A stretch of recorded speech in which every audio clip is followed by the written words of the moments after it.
उसकी कॉल आने से पहले उसकी कॉल आने से पहले मेरे पास उसे बताने को ढेरों बातें होती हैं। पर जैसे ही वो कॉल पर आती है मेरे लफ्ज़ ख़त्म हो जाते हैं। वो बोलती रहती है, मैं सुनता रहता हूँ। फिर वो कहती है कुछ तुम भी बोलो। मैं कहता हूँ अच्छा। वो कहती है क्या अच्छा। लफ्ज़ मेरे होठों पर फड़फड़ा के रह जाते हैं। वही काल पर बोलती रहती है, पर फिर जहाँ मुझे बोलना होता है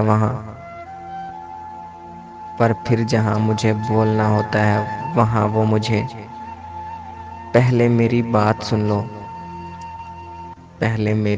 सुन लो कहकर चुप करवा देती है।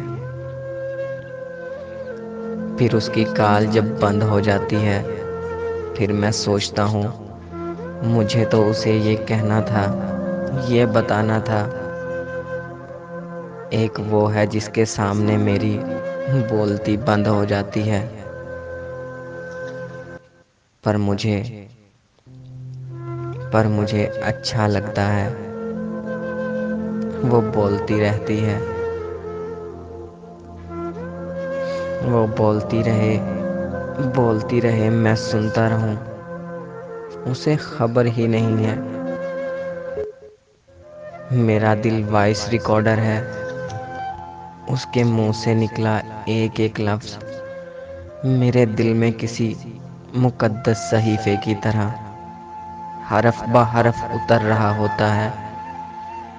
मैं सदके उसकी आवाज़ के, मैं कुर्बान उसकी आवाज़ के। क्या किसी आवाज़ को छुआ जा सकता है? क्या किसी आवाज़ को छुआ जा सकता है? मैंने उसकी आवाज़ को छुआ, बोलते हुए चूमा है। हाँ मैं दीवाना हूँ उसकी आवाज़ का। हाँ मैं दीवाना हूँ उसकी आवाज़ का।